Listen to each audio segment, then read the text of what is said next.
Good morning, everyone, and welcome to the First Nevada First Tech Challenge 2024-2025 Into the Deep Kickoff.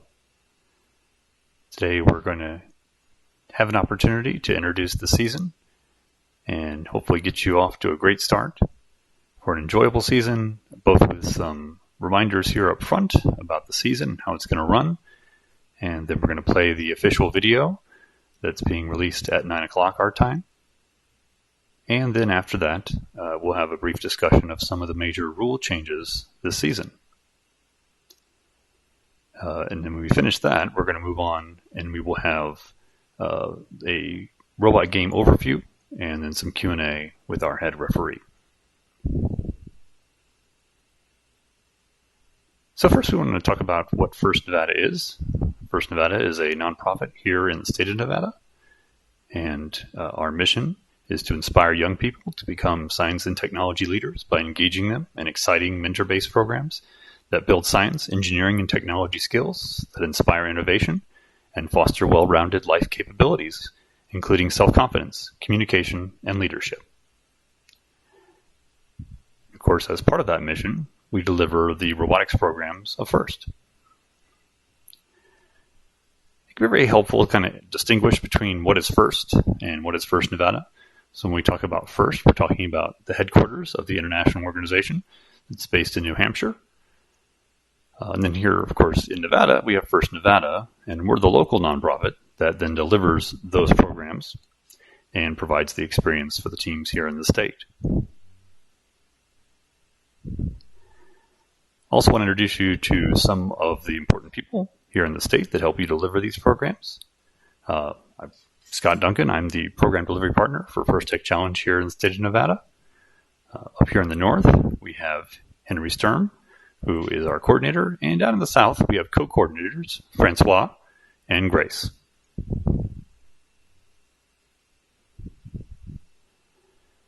So we provide a lot of assistance in getting started. We recognize that as part of the name, it's called a challenge for a reason. And that's because it actually is a challenge and can be very challenging, especially in your first year.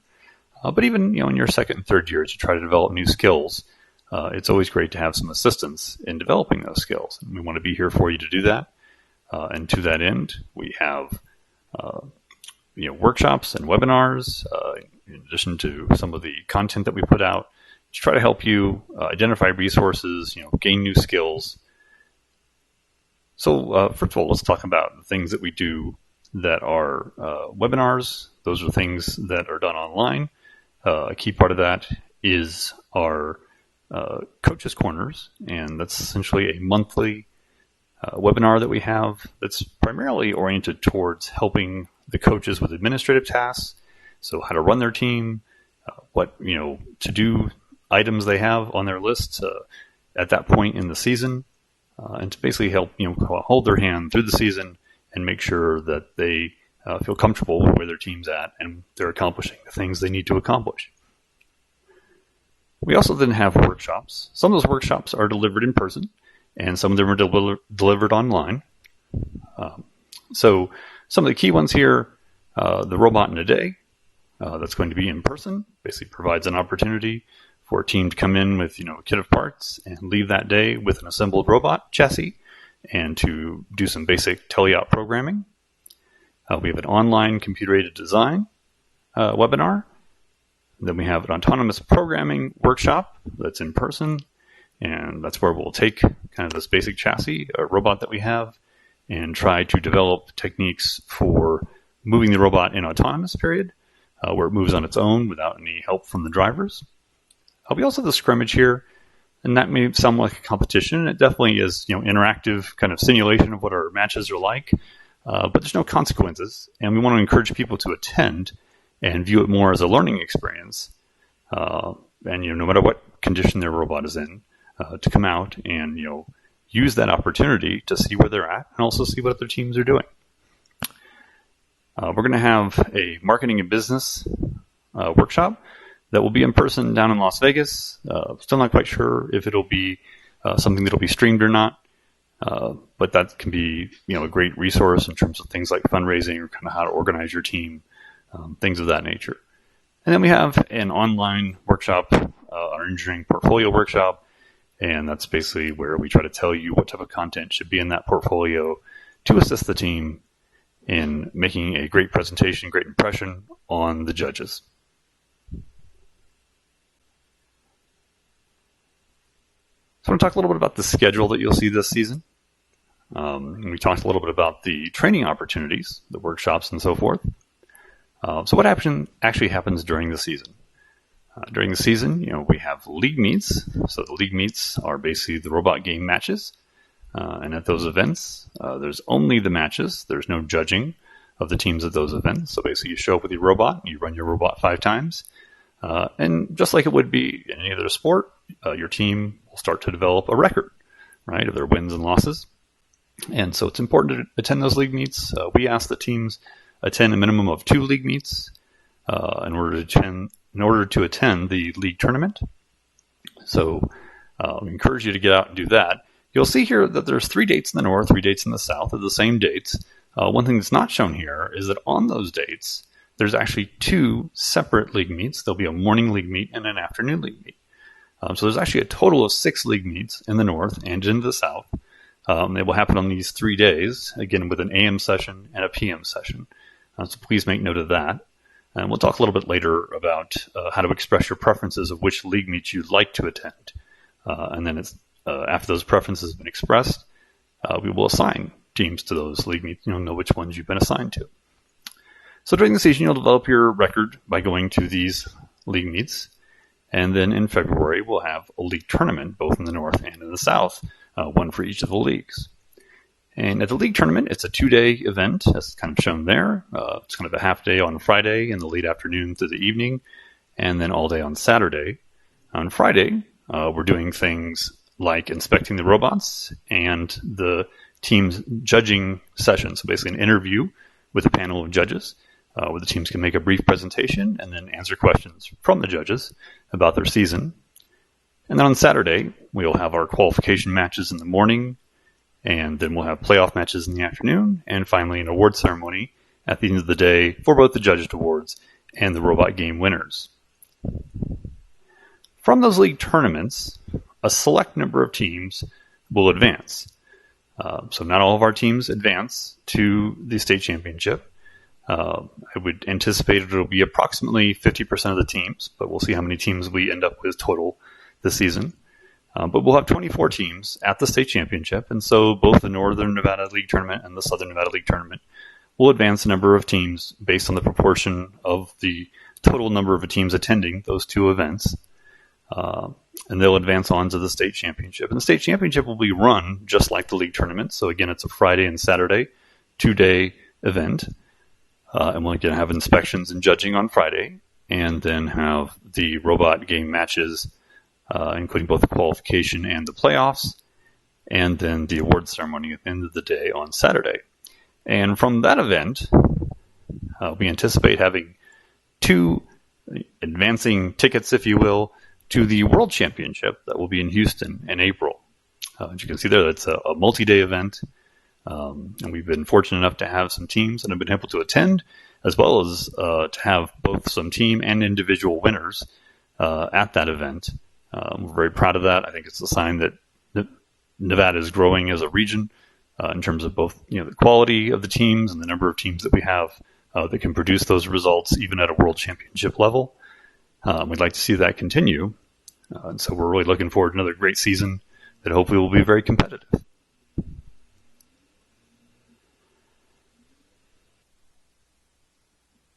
So one of the most important steps that you have now is to make sure that you fill out the season registration form.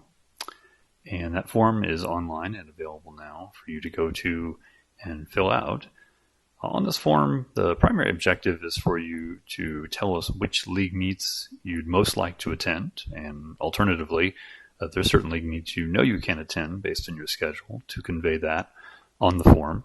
So we hope everyone will use this form to communicate with us which league meets they would like to go to. Even though it is called a registration form, I do want to point out that you're not technically registering for specific league meets. What you're doing is, again, expressing your preferences We will take all the preferences that we receive from the teams and do our best to equitably assign those to the teams to make sure, one, going back to what I said before, each team at least has 2 league meets that they're assigned to. And then also, as best we can, to try to distribute everyone's preferences so that you're getting league meets that you both can attend and want to attend during the season. As you can see here, the deadline for filling out this form is Friday, October 4th. So the form will close as of that date. And if you haven't submitted anything, you'll still be assigned to league meets. But you may not get the league meets, of course, you want. So again, that's why we encourage you to fill it out. But once that form closes, then the following week, the week of the 7th, we'll issue the initial league meet assignments document, and you'll be able to go into our public resource folder that we'll talk about in a moment and find that document at any point in the season, even as it's updated, and see which league meets you and other teams are assigned to. So again, I want to encourage everyone to fill out this form if you're going to participate with this season, and make sure you do it by October 4th. So in terms of resources that we have a number of resources that we've tried to make available, one of which we started a few years ago, and we've been kind of pushing to the top of the list in terms of things that we want you to be looking at to find information, and that's our calendar, and that's online, and it is one of the first documents we will update if something about an event changes or we have additional information. So we want to encourage everyone to go and look at that document and know that that's a resource they can go to even the day of the event. They're trying to find out if there's any updates or changes or where they're supposed to go that day or what the schedule of the event is supposed to be. If there's any registration form, all those things can be found in the calendar entry for each event. So again, we want to encourage everyone to do that. There's also information on there about how to sign up or I guess import, if you will, or connect this calendar to your personal calendar if you choose to do so. And then you'll basically see the events populate on your personal calendar, and you'll also see the updates as well, assuming you have your calendar set up that way to push the updates to it. So again, great resource and definitely summarizes all of the things that you need to know about any given event. The other main resource that we have to push communication out to the teams is our email blast. These are approximately twice a month, although during in-season they might be a little more frequent, and obviously in off-season they're definitely less frequent than that. Coaches, as you register your teams, we pull that information from the first system, so the Lead Coach 1 and Lead Coach 2 emails should be added to this list automatically. Definitely want to make sure you're aware of it. You may receive many emails, both from First and from First Nevada, but this particular email, the First Tech Challenge newsletter, e-blast, is very important, basically because it has all of the information that you're going to need, tell you about deadlines, things like that, provide you with links to get to documents that you may need. So we want to make sure that you're both receiving this and that you do take the time to at least read it. We do our best to try to organize it so that the most important information is at the top, and it kind of goes down in descending order approximately from there. And it's kind of divided into 3 sections. So there's kind of headlines, there's general information about events and things that are coming up. And then, of course, just kind of, I would say, other general information about a variety of topics. Could be grants, scholarships, other opportunities that exist, maybe some rule updates, things like that in the final section. But like I say, when you receive this, please do take a look, because sometimes there are reminders about things where there's deadlines or things you need to do, as well as upcoming events. And I mentioned a moment ago that we have a season public resource folder. We host that on Google Drive, and you can see the QR code there. There's also a link in all of our newsletters that I just mentioned a moment ago, so that if you go to the bottom of that, there's a link there, and you can find it on our webpage as well. And then we have a YouTube playlist that we develop each season for all the videos that we take that season. At the moment, of course, this is the first event, so there's no videos in there. But hopefully once we get it edited and posted, this kickoff will be the first event, and the University Challenge demo tomorrow will be the second event. But you can go there throughout the season and see recordings of various events from the season that were live streamed, So this will include things like the scrimmage or the league meets and the league tournaments, things like that. Of course, we always encourage everyone to attend in person who can, but we recognize that sometimes, friends, family, relatives can't do that, but they still want to participate with the kids and be able to see what they're doing and how things are going. And also, too, the recordings are there, because we have leagues in both northern and southern Nevada. It's great to be able to see what's happening in the other league, even though you're not attending those events, and see what type of robots they have and what strategies they're using. So we certainly encourage you to use that resource to do a little, online scouting for teams that are targeting to go to the championship and may find themselves competing against teams from another area in Nevada that they haven't seen before. So again, these are two great resources that you can use, and they will be updated throughout the season to try to provide the most current information. We do have an unofficial Facebook group for each of our program levels, including First Tech Challenge. This is much like Facebook groups in general. This is really an opportunity to post information, and ask questions, things like that. Do want to point out that, again, all of our official information will go out through sources like the calendar and the email blasts. So this is unofficial. It's mostly, again, kind of trying to provide another opportunity to interact with others in the community here, both in First Nevada and First Tech Challenge here in First Nevada. And so we want to make you aware of that as something you could use if you're interested, but it definitely is optional. So the most important page that's hosted by First is, at least to us, the Game and Season info page for First Tech Challenge in this Into the Deep season. And on this page, you'll find all sorts of great materials on, some getting started building a robot. And they've got some basic bots that, chassis you can build with, detailed instructions on how to do it. So that's a great place to start.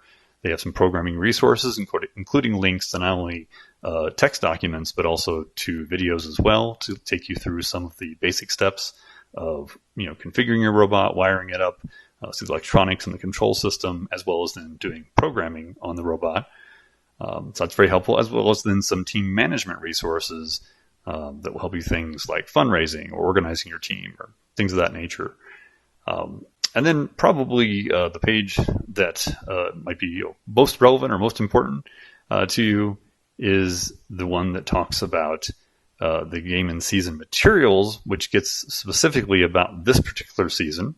And has all the resources you would need to know how to assemble the field, to see the dimensions that are on the field in terms of various measurements, to find the April tag posters that are going to be on the field in case you want to practice with those.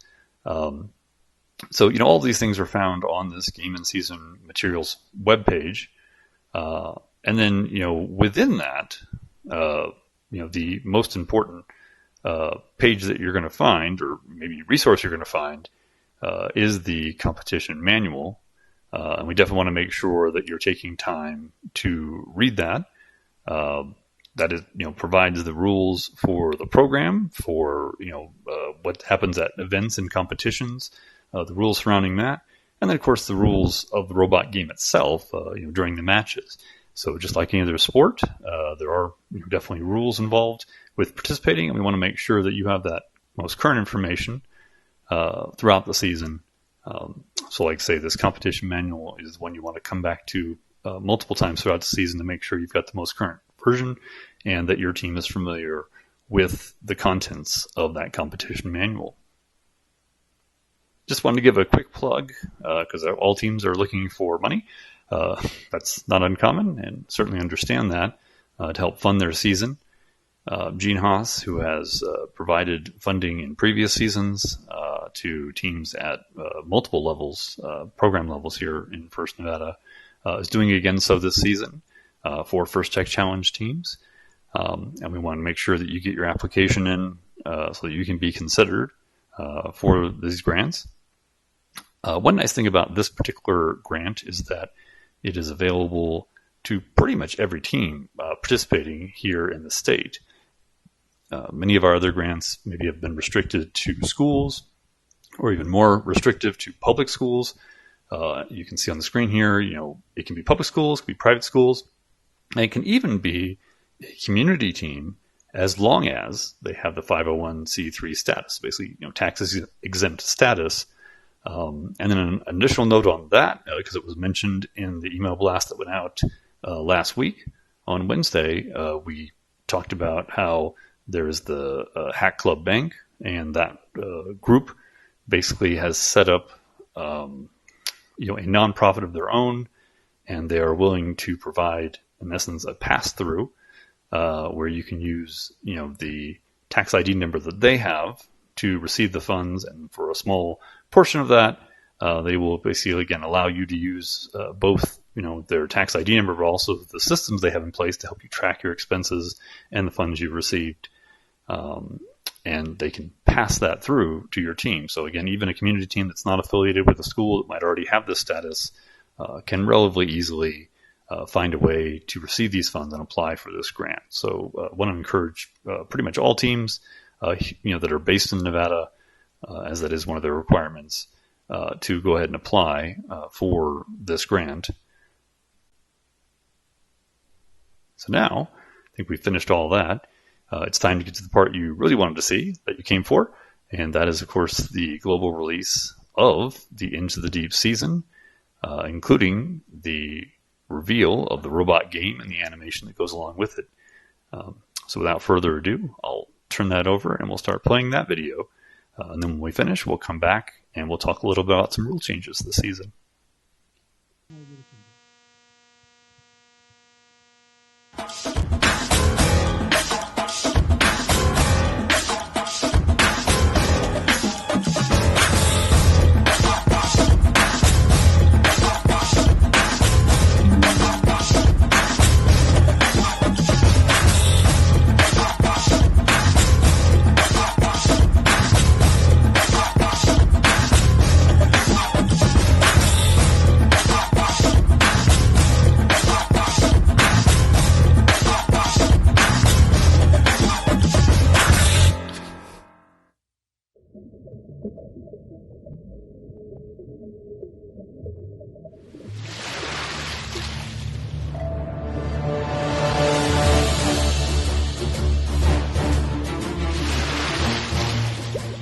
First community, teams, coaches, mentors, volunteers, alumni, sponsors, parents, friends, everyone.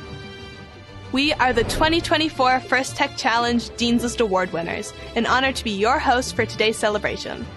Welcome to the First Tech Challenge 2024-2025 season kickoff and reveal of Into the Deep, presented by RTX. All part of the first dive season presented by Qualcomm. We have an awesome show for you with special messages from a few of your first faves. And of course, the highly anticipated reveal of the 2024-2025 game. All of the Into the Deep game materials will be published on our website after the broadcast, so please use the website as your reference during the season. But before we dive in, here to share his excitement is first Chief Executive Officer Chris Moore. Hello, First Tech Challenge community. Welcome to a new year of problem solving, creativity, and discovery. I'm thrilled to be part of today's reveal of Into the Deep, presented by RTX.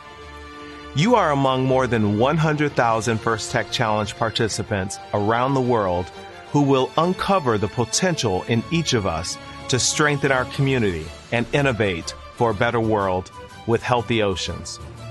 A special thank you to our generous sponsors, including the First Tech Challenge season presenting sponsor, RTX, for making Into the Deep possible, and First Dive season presenting sponsor, Qualcomm, for helping us explore the future.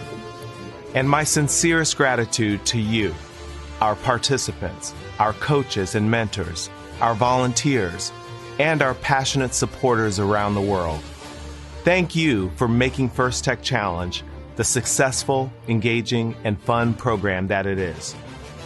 On behalf of all of us here at First, wishing you the best of luck as you embark on this new season. We can't wait to see what you discover beneath the surface of the oceans, within yourselves, and in collaboration with each other. Thank you, Mr. Moore. An enormous thank you to all our supporters and generous sponsors this year for making the first dive season and Into the Deep game possible. Each season, the work you do together to solve problems and make waves with your innovations reminds Qualcomm that the future of breakthrough technologies needs you. Hello First Tech Challenge teams, and welcome to Into the Deep, part of the first dive season presented by Qualcomm. I'm Vanitha Kumar, Senior Vice President of Engineering at Qualcomm Technologies. Beneath the ocean's surface lies our planet's most complex ecosystem, full of life and potential for exploration and learning. Like these ecosystems, beneath the surface of every new technology lies a community of inventors, collaborators, problem solvers, and creative thinkers. We all have a role to play in building a thriving future, like wireless reach to support sustainable fishing or digital positioning services to improve supply chains across the oceans. As your team explores uncharted waters this season, what solutions will you come up with? How can your STEM skills innovate for a better world with healthier oceans? Good luck, teams. Let's dive in. Thank you, Qualcomm. And now the Into the Deep season presenting sponsor, RTX, is taking us beachside to share some of the ways they're using innovation, teamwork, and STEM skills to help monitor and sustain healthy oceans. Welcome to the 2024 First Tech Challenge season, Into the Deep, presented by RTX. During this year's competition, you'll dive your robots into the depths of the world's oceans to explore the unknown. This ocean behind me is so much more than what you and I can see. Beneath the surface lies a vast and complex ecosystem. You'll learn about that during the Into the Deep season. But at RTX, it's part of our mission. Every day, we're focused on advancing sustainable aviation, reducing energy and emissions, and minimizing our resource use. We're even developing tools that harness the power of the ocean. Let's take a look. From 500 miles up in space, the Visible Infrared Imaging Radiometer Suite, or VIIRS, which is what I work on, rides aboard a satellite gathering information about our environment, like ocean chlorophyll levels or algae blooms along the coast. VIIRS is basically just a really fancy camera that's changing the way we see our planet.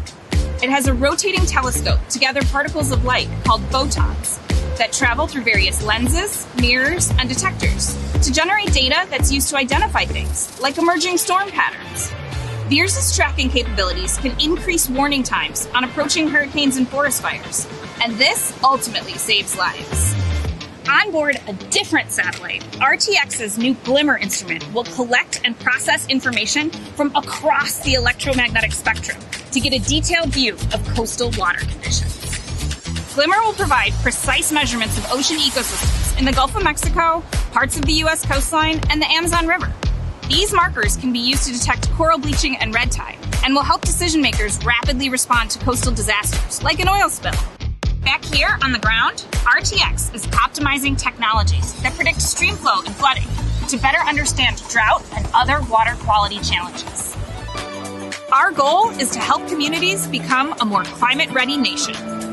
Hundreds of RTX employees and mentors worldwide are ready to roll up their sleeves and plunge into the world of robots with you. Join us as we explore the future. By innovating together, we can create a better world with thriving, healthy oceans. Best of luck to this year's teams. Now let's make a splash.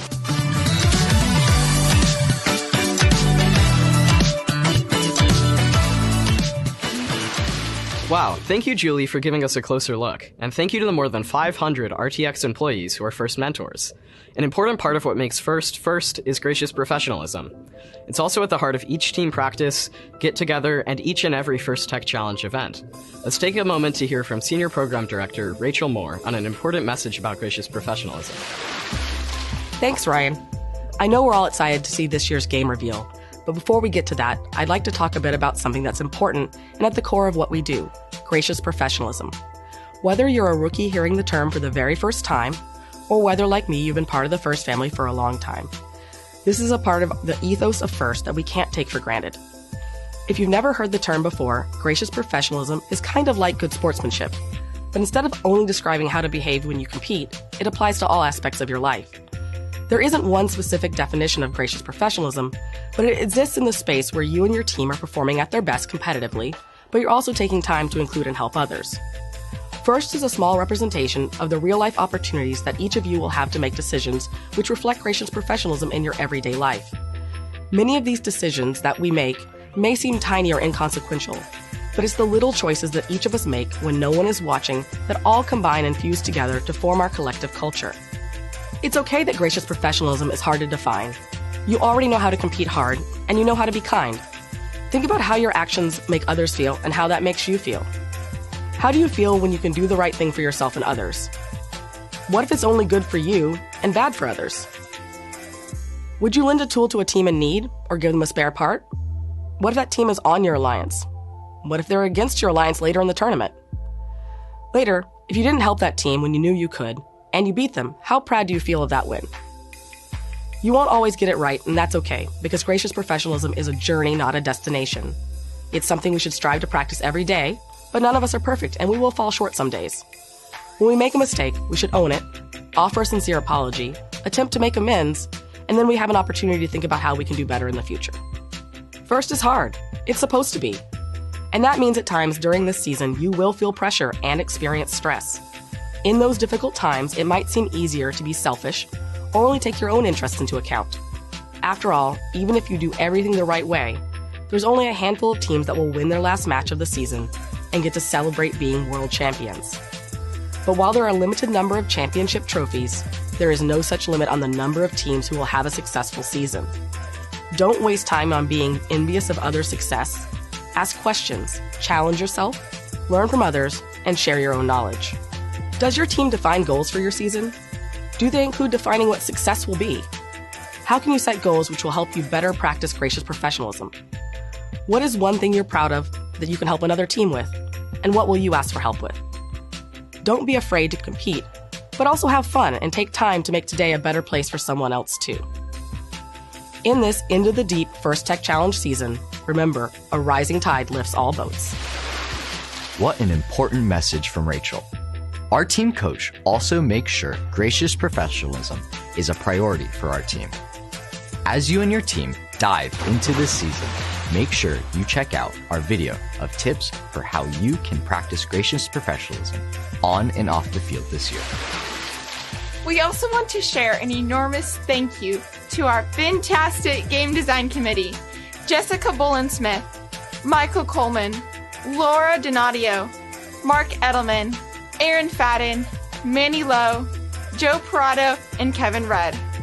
Thank you for volunteering hundreds of hours, creating, refining, and documenting this year's game, and the hundreds of hours you will spend in season. And thank you to all of our thousands of volunteers that will make Into the Deep possible for teams around the world. And now, the thrilling reveal of the 2024-2025 First Tech Challenge game, Into the Deep, presented by RTX.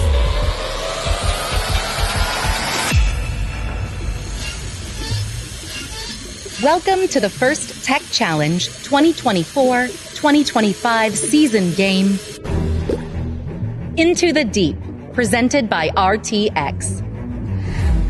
A team consists of up to 2 driver operators, a human player, a coach, and a robot. Each match is played with 4 randomly selected teams, 2 per alliance. But each alliance is allowed 1 human player. Your opponent for one match may be your partner for another. Robots must be built from materials specified in the competition manual and fit within an 18-inch sizing cube. But after the match starts, robots may expand, but may never horizontally exceed a 20 by 42-inch rectangle. The primary scoring element is a plastic sample, 1.5 square by 3.5 long. There are 20 samples for the Red Alliance, 20 for the Blue Alliance, and 40 Yellow Alliance neutral samples. Another game element is the clip. Each alliance has access to 20 clips. Human players may attach clips onto samples to create specimens. The game is played on a 12-foot square playing field with a foam tile floor and 1-foot-high walls. A submersible structure is located in the center. Within the submersible are the barriers, low rungs, high rungs, low chambers, and high chambers. In opposite corners are low and high baskets. Below the baskets are the taped-off net zones. On the other corners are taped-off observation zones. On both sides of the submersible are the ascent zones. Near the front and back walls are the taped-off red, blue, and Alliance neutral preset sample zones. April tags are located on the field walls to aid navigation. Blue and red Alliance areas are on the left and right sides of the field. Before each match, 60 samples are randomly arranged in the submersible zone.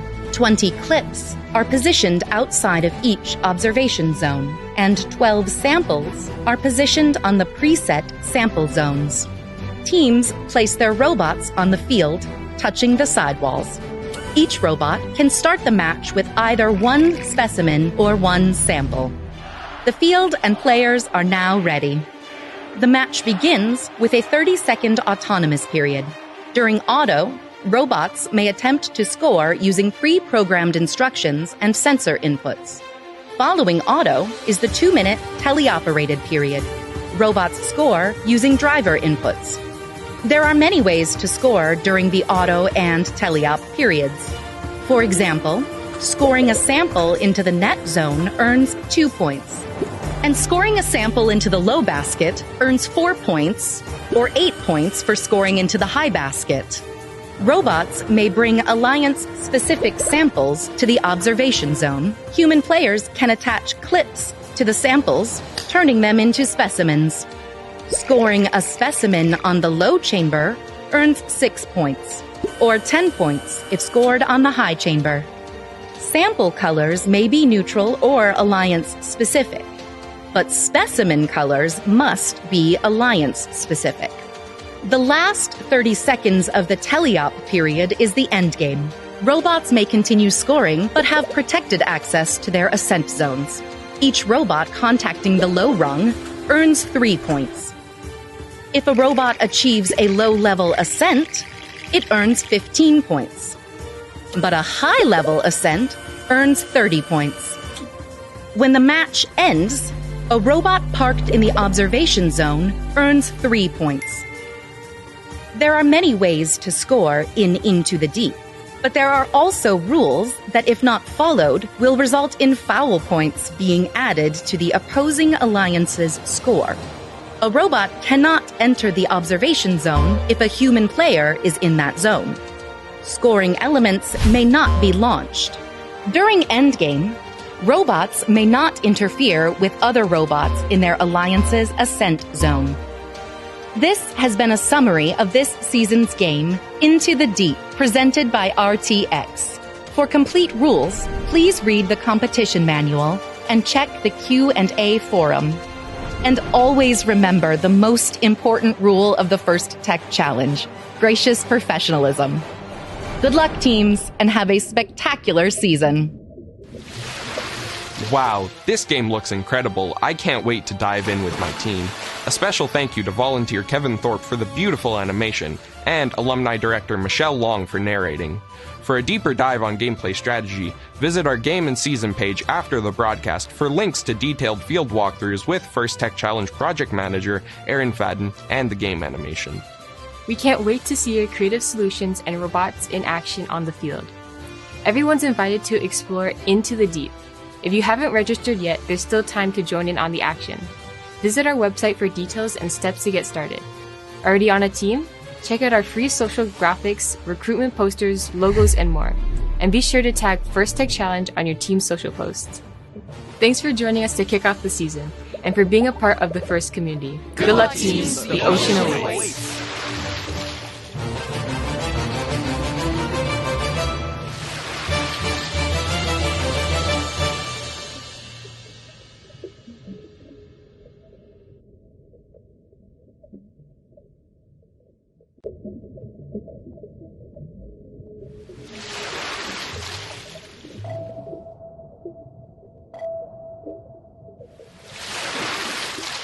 Hi teams, I'm Erin Fadden, member of the First Tech Challenge Game Design Committee. In this walkthrough, we'll jump in and explore the Into the Deep presented by RTX field. Now let's dive in. The scoring elements for this year's game are called samples. They're Alliance-specific, red and blue, and Alliance-neutral samples. Teams have the option during pre-match setup to preload an element. Either a neutral sample can be preloaded onto the robot, or a team has the option to assemble their Alliance-specific sample with a clip to create a specimen and preload the specimen onto their robot. The human player has a significant role in this year's game. Robots will retrieve their Alliance-specific samples and bring them to the observation zone. Once the robot leaves the observation zone, the human player may pick up the sample. Throughout the match, the human player will assemble the sample and the clip to create specimens, which are then retrieved by robots and scored onto the chambers of the submersible. The preset samples are placed on their respective lines on the field. This provides teams access to additional samples without having to reach into the submersible. The remainder of the samples are randomly placed inside of the submersible. There are a few different strategies teams and alliances can employ to coordinate, access, and score additional samples and specimens, especially during auto. There are 6 unique April tags on the perimeter walls. These April tags have been placed in a way to assist robot navigation, especially during auto. In the center of the field is the submersible. The submersible is designed to hold the weight of up to 4 robots at a time. Outriggers on the outside of the submersible are there to keep the submersible in place and prevent tipping in the case where 2 robots might ascend on one side. 1-inch round extrusion is used for the climbing sides of the submersible. The chambers on each side of the submersible are Alliance-specific 1-inch HIPS pipes where specimens are scored during the match. You'll see that at the bottom of the submersible, under the chambers, is a 2-inch high barrier which sits almost directly on the tile surface. And underneath each of the climbing sides of the submersible are 1-inch metal extrusions that are set at 2 inches from the floor. Each of these barriers help to keep the samples inside the submersible during gameplay. Each alliance has a lower and upper basket scoring area in a corner of the field, which is located above their alliance-specific net. The height to the outer lip of the lower basket is 25.75 inches from the floor, and the height to the lower lip of the upper basket is 43 inches from the floor. Teams earn points for scoring samples into the baskets, and there are different point values for the low and the high baskets. To qualify for ascend points, there are a few criteria that must be met. Robots may only ascend on their alliance side of the submersible. Tape lines indicate which side is for which alliance. Next, robots must be in the ascent zone and start their climb from the outside of the submersible. And the ascent zone is a protected area during endgame. Make sure to read the rules for more specifics. Additionally, to earn a low-level ascent, a robot must be off the tile floor. It is only when a robot achieves a low-level ascent that they can then attempt to ascend to the high rung. That means that robots can't reach from the floor to the high rung to go straight into a high ascent. Space is limited on the submersible. Teams should be prepared to encounter incidental contact from swinging robots attempting to score. I hope you enjoyed this overview of Into the Deep. Please make sure to read this year's First Tech Challenge Competition Manual. The competition manual is your one-stop shop to understand game-specific rules, as well as tournament rules, advancement criteria, and robot construction rules. There have been some noteworthy changes this season, including some changes to terminology and, most importantly, a new process for team updates, where the game manual will be updated on a bi-weekly basis. Also, every team is allocated one account to ask questions and receive answers on the First Tech Challenge Q&A forum. Thank you so much for tuning in, and best of luck this season.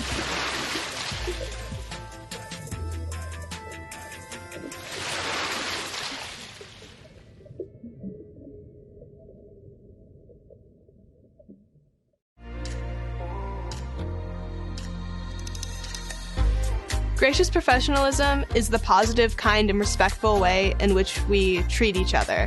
It's the reason that the FIRST community is so special.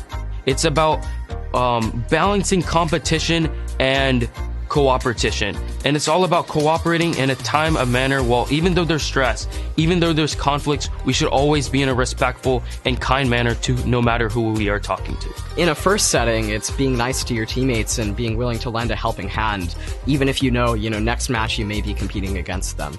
Our team tries to use gracious professionalism at an event by always supporting other teams, be willing to lend parts to others, and showing kindness to others no matter the outcome of a match. I was competing against another team and they had forgot to charge their battery. So I had one that was fully charged and I handed it to them because I wanted it to be a fair match and to make sure that everyone was having fun. Helping a kid who rarely smiled because he had a rough time light up with joy when he had his first robot move, and that gave me so much joy because I know that made his day, maybe his week, maybe even his year.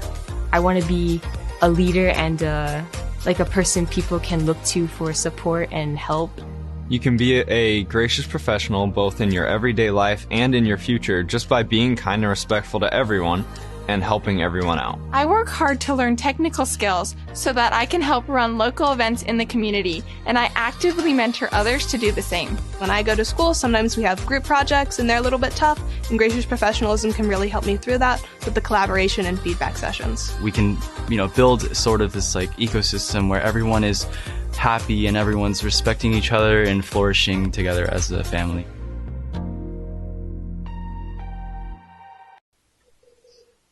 Okay, well, that was pretty exciting. I don't want to keep you from the reveal of the game, but as promised, there have been a number of significant changes this season. And because of that, and because we want to make sure that everyone's on the same page and kind of understands the rules, we're going to talk about some of the big changes that have happened to at least kind of lay the groundwork for further discussions that will happen this season. Again, we won't be able to get through all the changes. There have just been too many. But like I say, we want to make sure everyone is at least aware of some of these big changes and what's going on during the season. So we talked a little bit before about the competition manual being the primary resource for returning teams. They recall that in previous seasons and for quite a while, First Tech Challenge has actually had two manuals, one to talk about the general rules of the game and event rules and advancement criteria. And then we've had a second manual called Game Manual 2 that specifically talked about, the rules of the robot game. This season, they've first of all changed the name from Game Manual to Competition Manual, and two, they've taken those two separate manuals and combined them into a single manual. So that's a pretty significant change, just in terms of the formatting of the document and what it's called. And I'm sure it's going to take all of us, our key volunteers here, a little time to get used to saying Competition Manual. So forgive us if we get that wrong, but that was an important change, and we want to make sure that everyone knows the right resource to go to for all of the rules that govern the program and the game. So there's been some changes, too, in how the rules are formatted and presented. One thing that's changed is now they've basically tried to provide what they're calling a headline, basically something in bold, short kind of sentence or words that tell you quickly what the rule is about and kind of what the overall, I guess, focus of the rule is. And so for things that are evergreen, meaning that they should be roughly the same season to season, those are going to be in a bold green. And then for things that are game related, season specific, those will be in orange bold text. And so you definitely want to look out for that, but it does help you kind of navigate the manual and look through quickly to find, where a rule might be so that you can then read it through in more detail. Certainly the headline does not give you the entire rule, so I don't want to confuse that, but it does give you, again, kind of the gist of what the rule is about and can make it easier to find rules within the manual. The kind of numbering scheme that's being used has changed. So now they basically kind of have a letter that corresponds roughly to a section within the manual, covers a broad topic, if you will. So that's the first part of it. Then there is a subsection that's kind of the main part within that section. And then the last part which is another subsection, or you might call it, then the detailed part, right, within that subsection, then, provides specific information about that. And so you're going to see this probably not only, in the forums and things like that, you're going to see it probably in the email blasts that come out from us, that will be using this format. And so, please be aware of that as you, become familiar with the rules and know where to look within the manual to find a specific, rule or type of rule. And, can kind of return to it for guidance, and as well as match it up to some of the announcements and feedback you're going to get both from First and from First Nevada about the rules during the season. Another new feature of the way the competition manual is presented are these orange boxes that appear. And the important thing about these is that they are not necessarily the rule itself, right? So the rule itself is written in the plain text, right, where the rule is. But what they are intended to do is essentially, I would say, provide a plain English kind of description of the rule, as well as perhaps some reasoning, kind of the thought behind the rule, the logic behind the rule, and also maybe the intended, purpose or outcome of the rule. So again, whether or not the rule itself, and First has made it very clear that, if the text of the rule differs in any way from what it might seem is in the orange box, the text of the rule is what has precedence. The orange box is mostly there just to help you with interpretation and understanding. But again, I think it's a great addition in the sense of trying to help teams understand better why a rule might exist or what the intent of that rule might be. Another big change is that, previously we had these two resources that you had to go to. So it was the game manuals themselves, and then updates to the game manuals potentially could be made in the Q&A forum that existed for First Tech Challenge. That forum still exists, but it's no longer going to be the official resource, so that teams won't have to constantly be monitoring that forum and kind of juggle between the two, right? The original document and any updates that might have been posted in that forum. And that forum, by the end of the season, could get very long. And so that could be difficult, to follow all those rule changes. Instead, what they're going to do is they're going to incorporate those changes into the competition manual itself. And this will happen approximately bi-weekly, assuming there are any changes that need to be made. That may not be true in all cases. But when there are changes, then in addition to that, not only will they be incorporated into the competition manual, they won't simply just be overwritten into it. They're going to show what has been changed with some formatting. So in this case, anything that's been taken out is going to have a strike through the text that's been taken out or removed.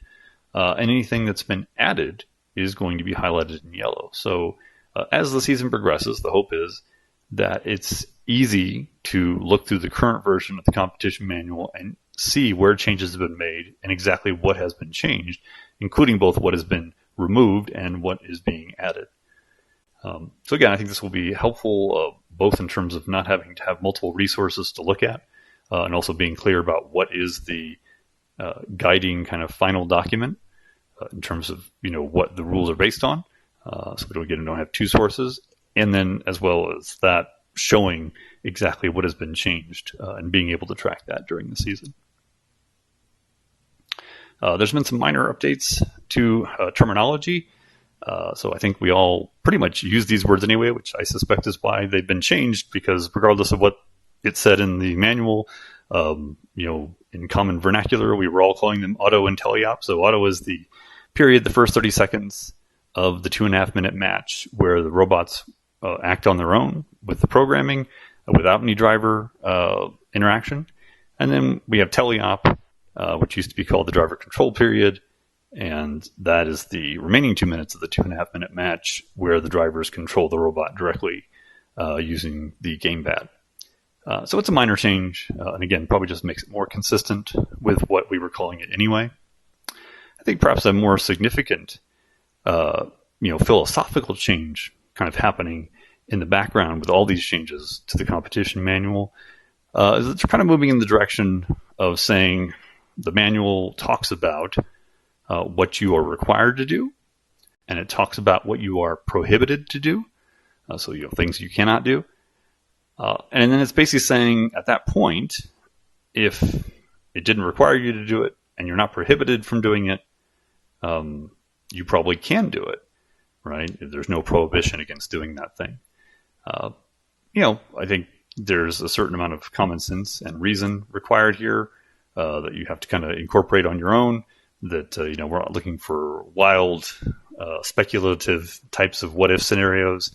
So we want to avoid that, just clugging up the question box and the head referee with, well, what if, aliens came down and shoot gamma rays to the field and melt all the elements or whatever? Could we do this? That's not kind of what we're looking for. But it's that idea that, you've read through the rules. You don't see anything that says you can't do something, then that might be legal. Now, one thing to bear in mind, as we just discussed, the competition manual gets updated throughout the season. So something that might be legal at, let's say, one of our league meets because the head referee did not see any wording to the contrary, might get updated in a future version of the competition manual and might not be legal. At the next competition. So you really need to keep that in mind, and therefore keep track of what's going on with the competition manual throughout the season and the updates to it. But that's kind of the philosophy behind it. And I would say for those of you who came out of First Lego League, it definitely kind of mirrors that philosophy more closely. That, there are the rules, and if the rule don't specifically say you can't do something, that probably means you can. So again, keep that in mind, but always again ask questions of the head referee to confirm if you're unsure or want to make sure your team doesn't get penalized during a match. Always a good thing to ask either during the drivers' meeting or in the question box during the matches themselves. Something that is going to be new, I think, for all teams is this idea of we have, the requirement, and have always had the requirement of having team numbers, on your robot, and certain visibility requirements and things like that.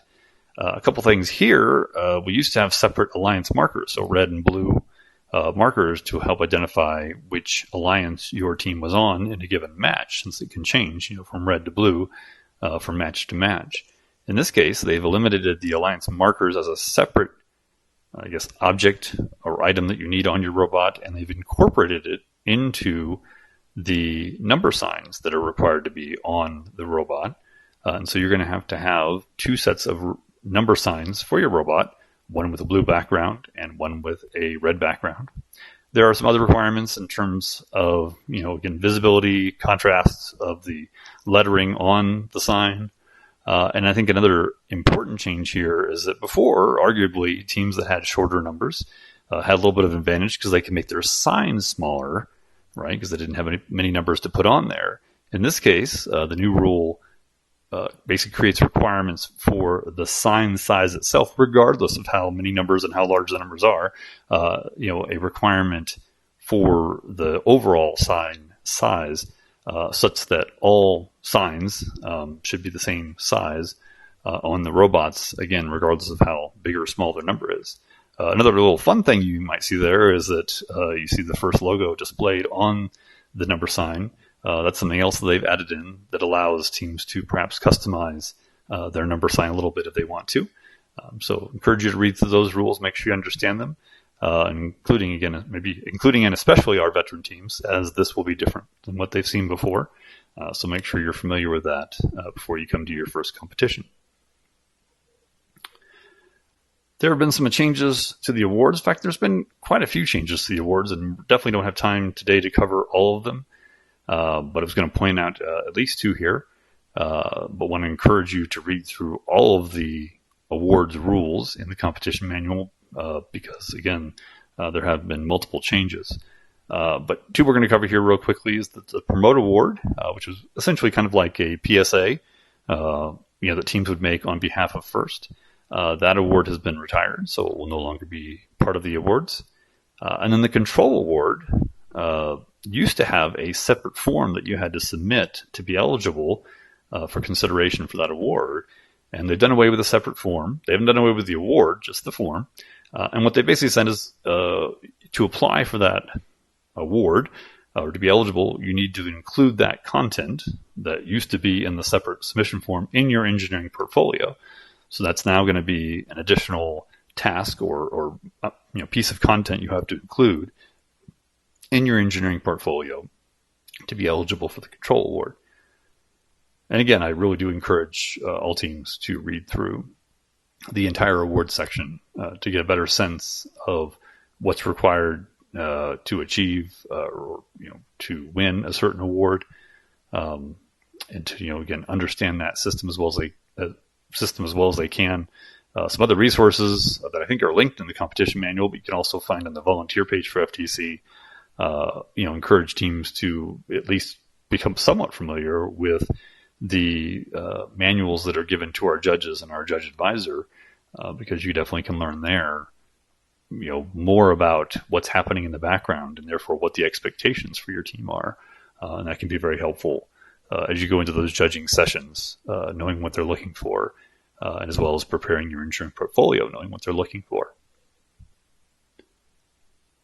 Okay, a big change that I think will create some excitement, or I certainly hope will create some excitement this season, and potentially I think is a good change for our region based on its size, is that they're going to do away with the format we've been seeing of essentially, quarterfinals, semifinals, finals, and basically then best 2 out of 3, right? So, you need to win 2 out of up to 3 matches to basically win at that level and move on to the next level.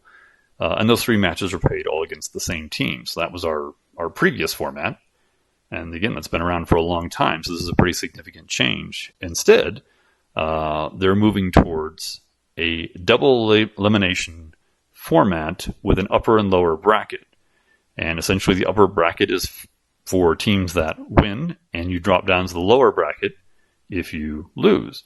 Once you're down, in that bracket, again, you can kind of, move between the two of them,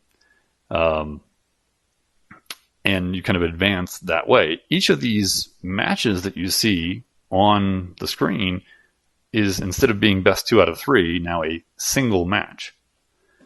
So that's a pretty significant difference. Now, in terms of the total number of matches that you would need to win to, I guess, become the champion, if you will, it's approximately the same. That part, in course, matters, depends a little bit on going back to the old system if it went to 2 matches or 3 matches. But again, it's approximately the same number of matches that you would need to win to become the champion.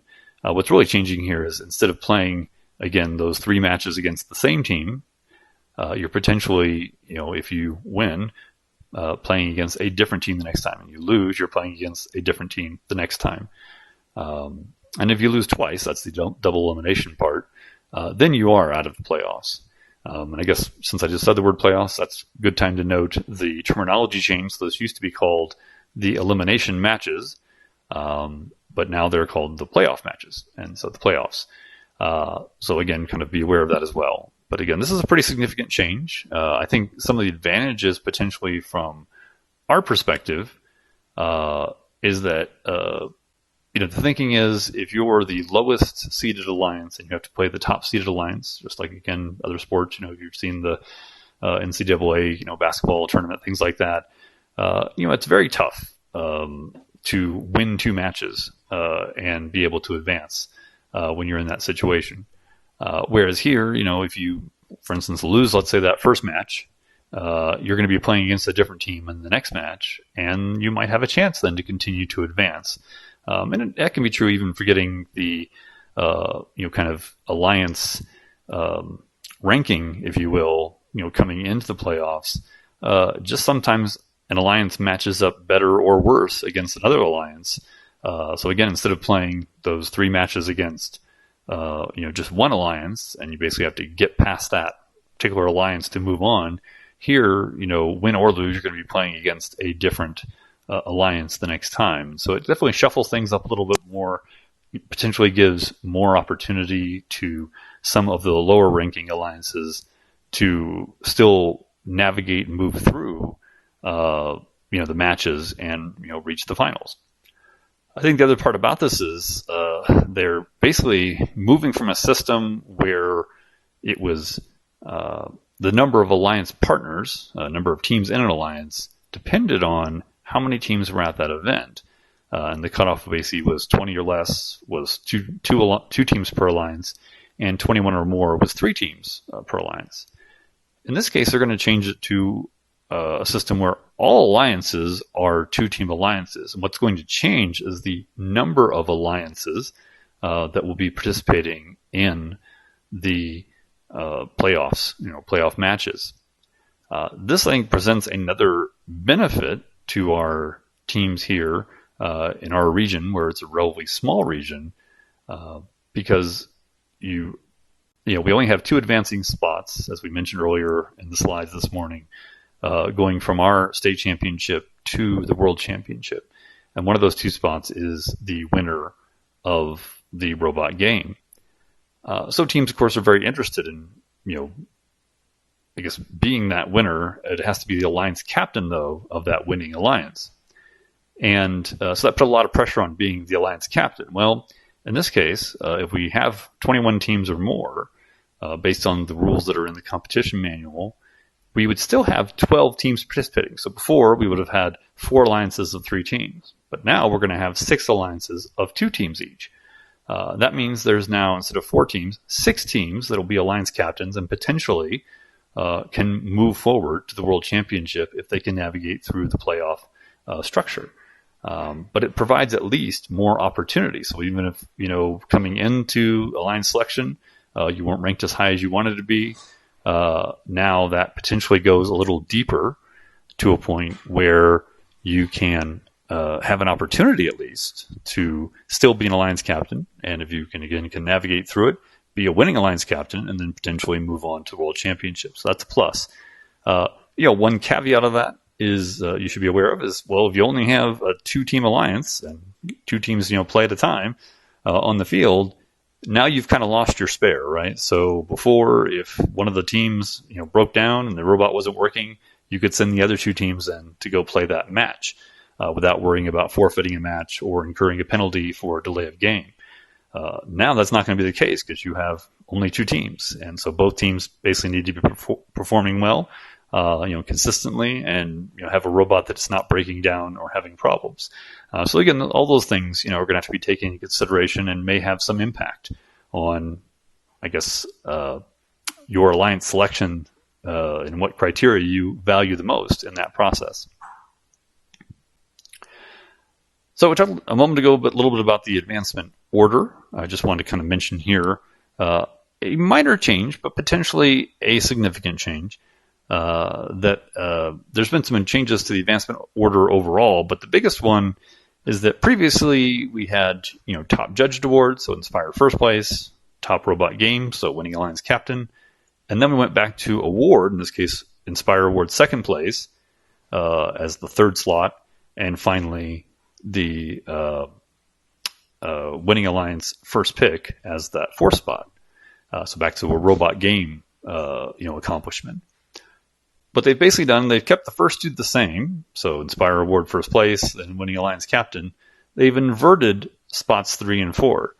So instead of going to Inspire second place, the 3rd spot now is the winning alliance partner, and the 4th spot is the Inspire Award second place.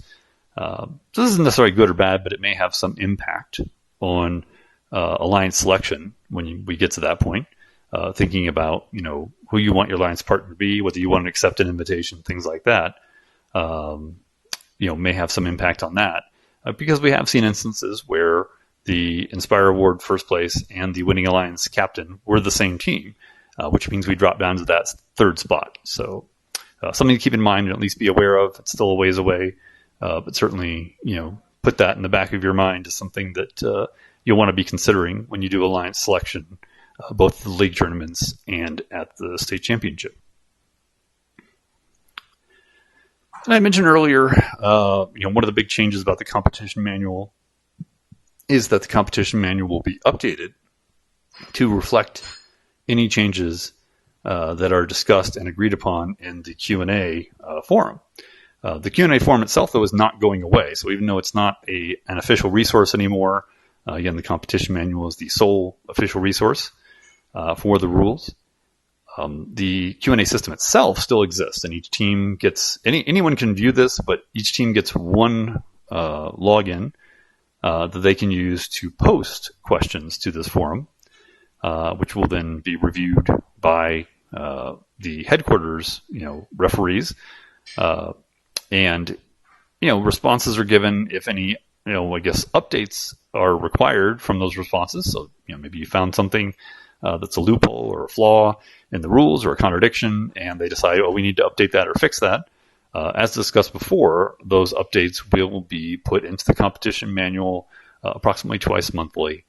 And so you want to look out for those changes there. So you don't necessarily have to follow the forum anymore to find rule updates, but it still is the primary means for you to submit questions to First Headquarters about any rules that you would like to have clarified, or believe that there is a problem with the rule, or again possible contradiction.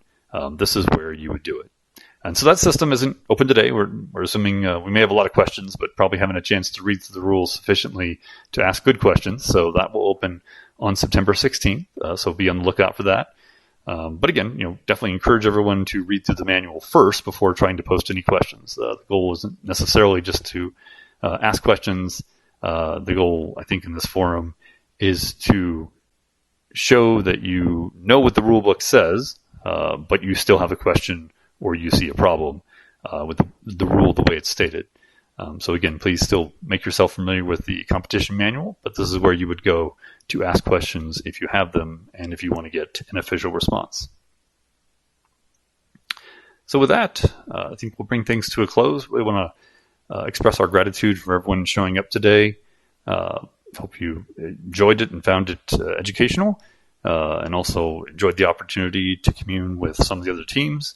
Maybe make some new friends, or maybe especially for our rookie teams, to meet some of the veteran teams and their team members, and maybe get some good contacts, people you can ask questions to, during the season as they come up about building robots or about programming. One of the great things about First is that we're always trying to help each other, and so we definitely want you to make use of that. And hopefully this is where that all starts for you. Again, really excited about the season. Our next big event will be the first workshop of the season. So that will be the Robot in a Day workshop. And we hope that everyone turns out for that. That's on September 28th. And keep an eye out on the newsletter for all announcements, but in particular for a link to register for that workshop if you plan to attend. So thank you for coming out. Hope you all have a great day.